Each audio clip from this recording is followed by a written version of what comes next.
testimonies, Langer refers to two, common memory and deep memory. And I like the framework, even the terminology. There is something that is going on in these testimonies that alerts us to something more complicated than what you and I tend to glean from these testimonies, right? Something more than just the anger, just the prosecutorial tone that we often find in testimonies. For Bartov and Gross, survivor memories appear divided between unquestionably the indelibly bitter and painful memories that, again, we make note of as we look through these, and something else. And so, one Ukrainian, her name was Alicia, recalled her arrest in 1942 by a police official. In her words, "He was my friend Olga's father, the man who, before the war, hugged me and kissed me and said he loved me like a daughter. Now he was a Ukrainian policeman who came with the Germans into the ghetto to kill us." In that one observation, we can see at least two narratives taking place. One is, again, what we would expect, right? The references to the killing. But the other memory, and the important part of the voice that I would like to call our attention to, is her memory of her killer, who had a relationship, a good relationship, a strong relationship. Both, are going on in this memory. And so I want to push this just a little bit further and to begin to suggest at least two things that I'd like to explore, therefore, this evening with you. First is that we can begin to call this narrative what Langer might refer to as a deep memory narrative, as narratives of recognition. And more than we suspect, we find in these narratives, a relationship or something in the narrative that suggests a familiarity, even a kinship with their assailants. I want to explore that with you. And I also want to make the point here that as I begin to work with the very rich research that Bartov and Gross have done regarding Eastern Europe, can apply to, the Western Europe development as well, Central and Western Europe. It can apply, but for different reasons, because I believe, as we know here, that in Western Europe and in Central Europe, there is less of this, village by village development. There we become familiar, with the state-generated destruction process. But by listening to the survivors, we understand that they refer to these folks as compatriots. That is to say, there is some common ground that, again, the survivors establish for us. They're the ones who are making this connection. They're making the relationship. They may not know, therefore, these individuals personally, having bumped into them, say, in the marketplace, but they feel like they know them, that they do share something in common. There is a kinship they regard, they assert. And moreover, some go so far as to argue that that kinship is part of a human fellowship. In other words, we can broaden this as they do for us, but the point here is that these folks, survivors, are the ones who are making the connection. They feel like they share something in common with their assailants.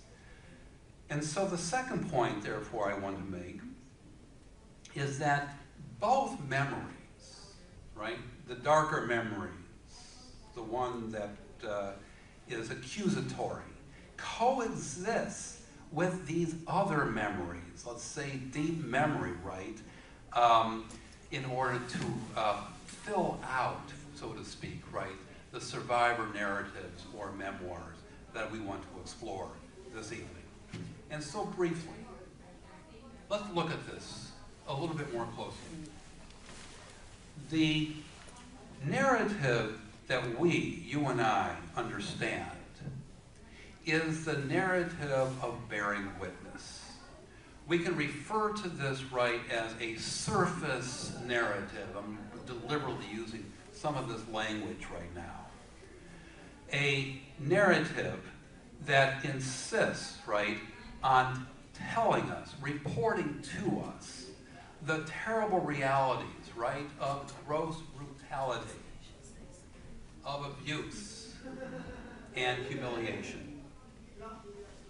The resentment in these narratives naturally runs very deep. One survivor I'd like to explore in some depth this evening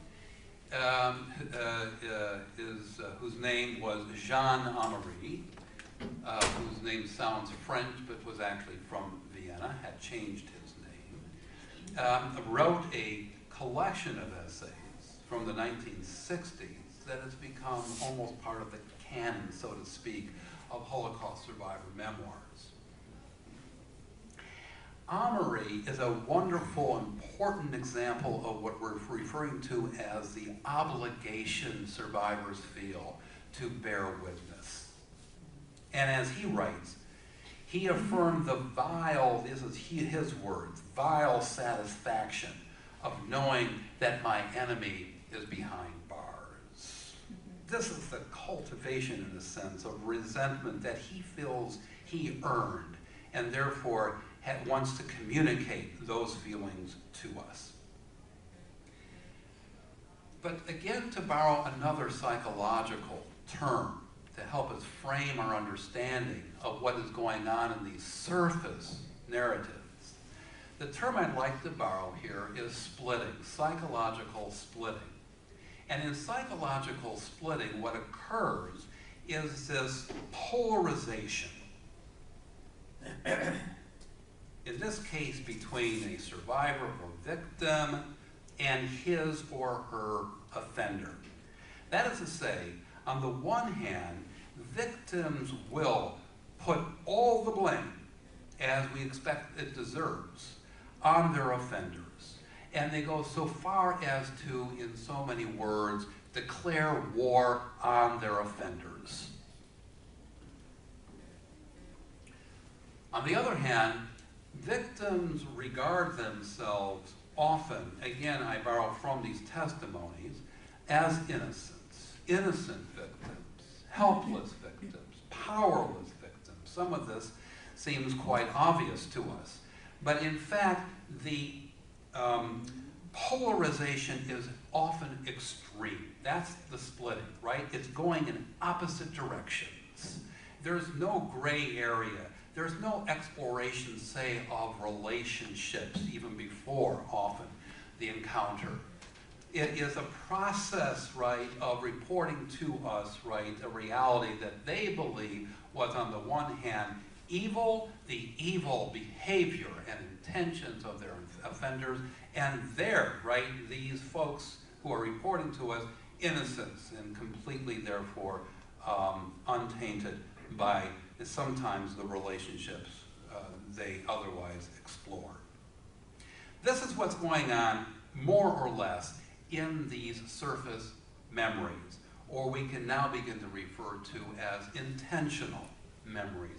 This is what they want us to know, or yet even another term, if it helps us, the denotative, right, narrative. They're explicit, they're clear, they're intentional about what they want us to understand. What I'd like to do is to look deeper into these testimonies at what we can refer to as connotative narratives, what they only connote to us and are not as explicit and certainly not as intentional about this.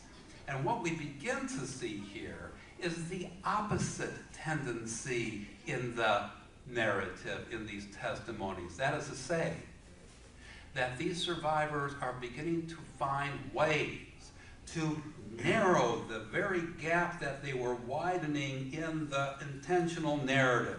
This is something else, and I think it's quite interesting that what's going on here in trying to close these gaps. What do we mean by that? We mean that the memoirist understands the offender differently. The killer in these narratives are complicated as we begin to look more closely at what they're reporting to us. And I want to use two examples. One will be Jean Amery and the work that he presents to us in one moment. The other, Simon Wiesenthal. Wiesenthal, who wrote a work called The Sunflower, which has become a standard work, often in classroom discussion, and I believe an important example for this problem that we're exploring this evening. So what's the story in The Sunflower? Anybody look at this book, by the way, before? Good. I can say almost anything. Oh, you read it. Okay, then I guess I have to stick with what's in here. Yeah. Here's his story. Wiesenthal in the 1940s, Jewish, was ghettoized in the Polish town of Lvov, in which he was assigned with others to a military hospital where SS officers were convalescing from their wounds in battle, and was required to remove the trash from the military hospitals, this military hospital. As he tells the story, it's a relatively short, something like 100-page memoir. As he tells the story, he was selected or identified as someone that someone in the hospital wanted to talk to. He was invited to enter into the military hospital and indeed to the bedside of one of these SS officers at the request of the SS officer. Wiesenthal gives him the name Karl. And so, Wiesenthal is reporting to us the conversation that ensues right between himself and Karl. What's going on in this particular story is basically Karl's story, because Karl wants to meet someone, a Jew, to whom he can begin to express the experiences he has had, this SS officer, and more than that, to request from a Jew an understanding, or what Wiesenthal calls forgiveness. Karl is asking for absolution.